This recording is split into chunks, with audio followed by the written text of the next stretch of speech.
Now here we will study about the internal structure of testes. Here I have told you that testes are a small oval structure and it is surrounded by a fibrous layer or covering called as tunica albuginea.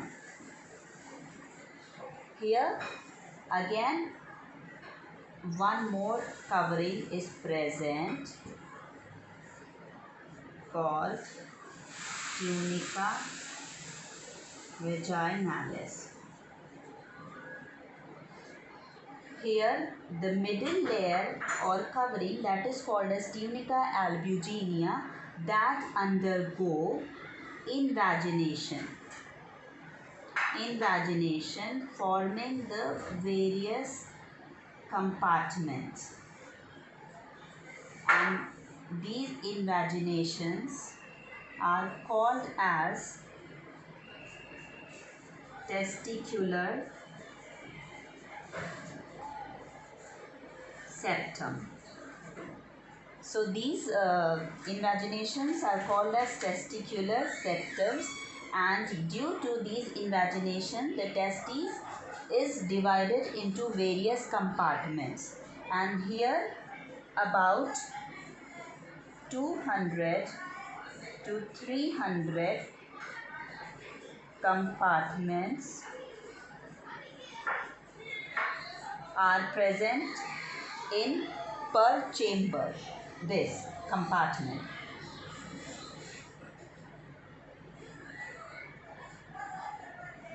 In each compartment there is a coiled structure or tubule-like structure is formed. This is coiled structure or tubules are formed which become straightened at the end. So these coiled tubules are formed that becomes straightened at the end. In each lobule there are 2 to 3 such structures, and these tubules are called as seminiferous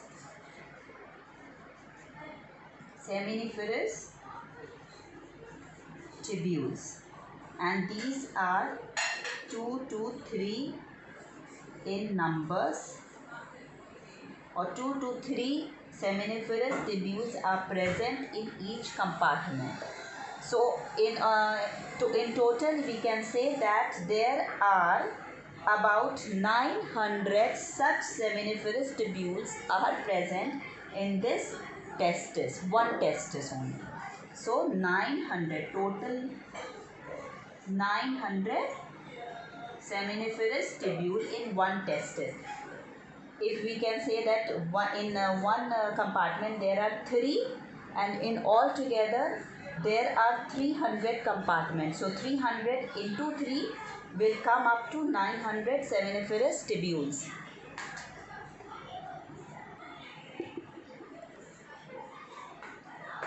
Here in each lobule there are such coiled tubules, seminiferous tubules. I am not drawing in all. So they become straightened at the end. These are compartments are called as lobules. Here seminiferous tubules, they become straightened at the end, and these form a network of these straightened tubules. From everywhere they are forming a network of straightened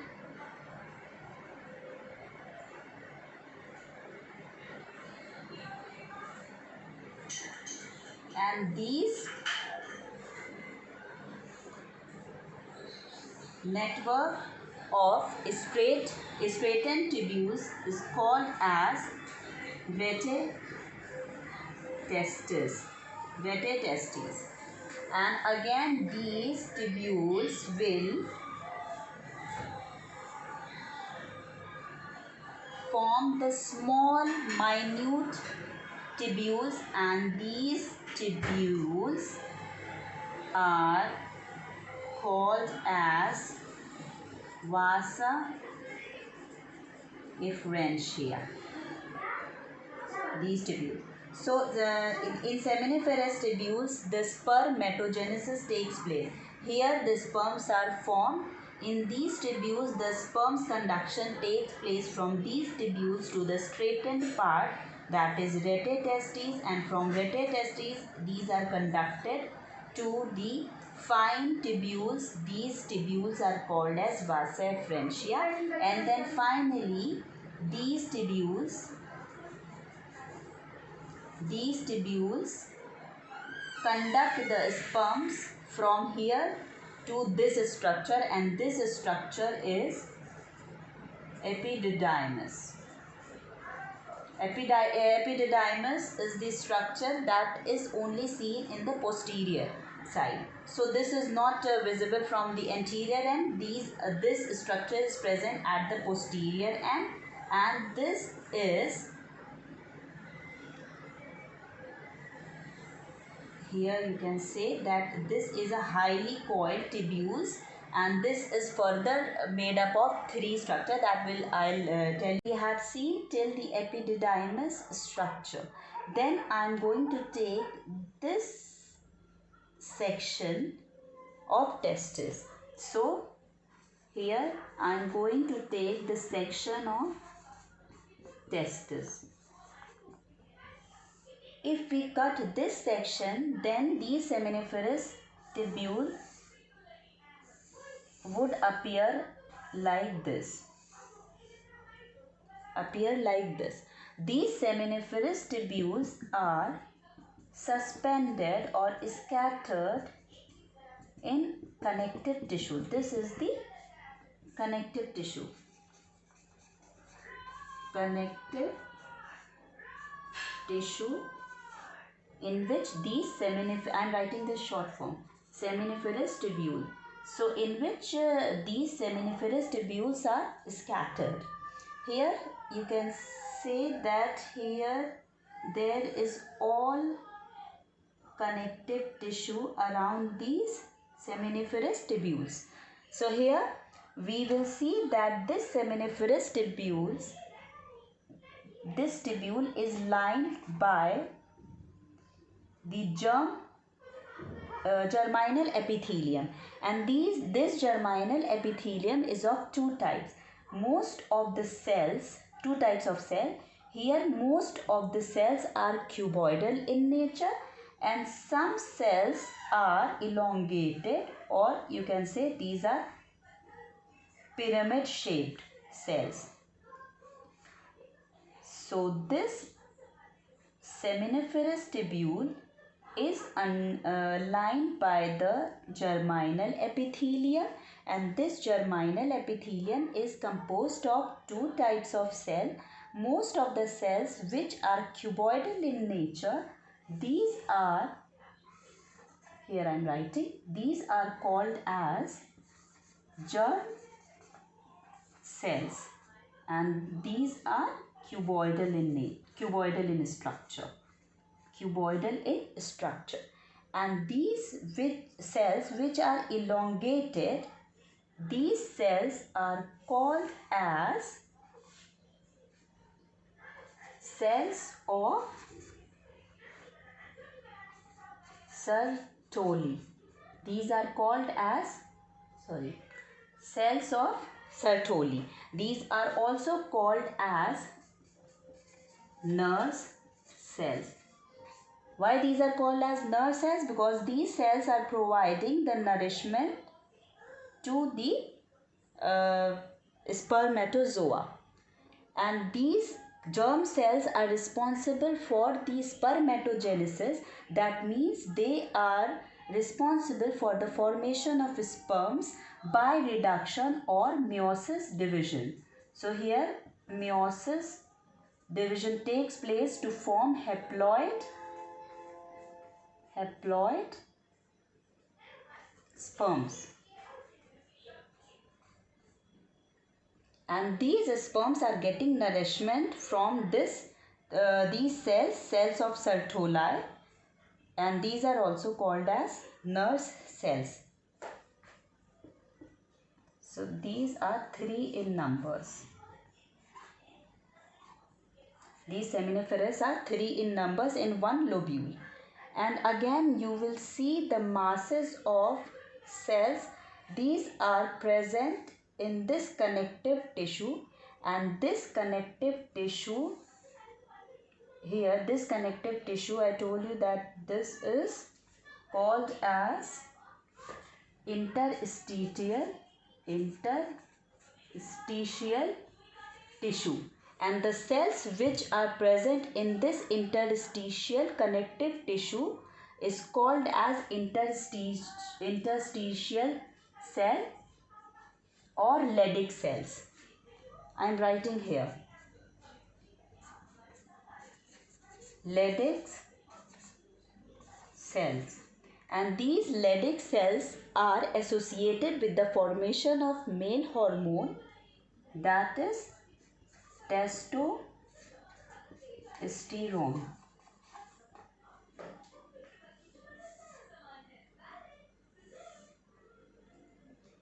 This connective tissue is interstitial connective tissue. Now I am going to take quick revision of the whole lecture. Here we are seeing that internal structure of testes. Internal structure is made up of the various layers, which is tunica albuginea and tunica vaginalis. These layers are protective in nature. Tunica albuginea is the middle layer of testes which undergo the infoldings of this layer to form the testicular septum. This testicular septums made these compartments as lobules. There are 200 to 300 lobules are present in one testis, and in each compartment you will see the coiled structure, and which is called as seminiferous tubules. These are 2 to 3 in numbers. So in all together in one testis there are about 900 seminiferous tubules. At the end we will see that these tubules become straightened tubules, and these straightened tubules join together to form a network of these tubules, and this network is called as rete testis. Rete testis then opens into a fine tubules like structure that is called as vasa efferentia, and then in return this vasa efferentia again opens into a highly coiled tubules, and this is called as epididymis, which is further composed of 3 parts. Here the seminiferous tubules are associated with the formation of sperms, and from here the conduction of sperms takes place to the rete testis, and by rete testis to vasa efferentia, and vasa efferentia to epididymis, and in return this epididymis will take the sperms into the abdominal cavity. So this will again with the help of duct, it will take the sperm into the abdominal cavity, that we will see later on. Now again see the section of testes. If we cut this section, then these seminiferous tubules would appear like this. So suppose this is one lobule, and here this is the cut section of seminiferous tubule. See, these seminiferous tubules are suspended in the connective tissue, and this connective tissue is called as interstitial connective tissue, and this seminiferous tubules are lined by the germinal epithelium. This germinal epithelium is of 2 types. They contain 2 types of cell. One is germ cells and the other is cells of Sertoli. So here germ cells and the another type of cells are cells of Sertoli. So here we will see the germ cells are cuboidal in nature, cuboidal in structure, and they are constitute more number of cells as compared to the cells of Sertoli. So these cuboidal cells, these are the germ cells, and they are mainly responsible for the formation of sperms. These cells undergo the meiosis or reductional division to form haploid number of sperms. And the second cells, these are elongate or pyramid shape. These are quite less in number, and these cells are responsible for providing the nourishment to the cells, to the developing sperms. So these cells provide the nourishment, and that is why these are called as nurse cells. Again, we'll see that in this connective tissue there are masses of cells, and these masses of cells are called as interstitial cells or Leydig cells. Here I have written Leydig cells, and this Leydig cell is associated to produce the male hormone that is called as testosterone. In the beginning I have told you that this primary structure is responsible for two important functions. First is the formation of gametes. Here you can see the formation of gametes are taking place, and the second is the formation of male hormone. And with the help of these Leydig cells, testosterone is being formed.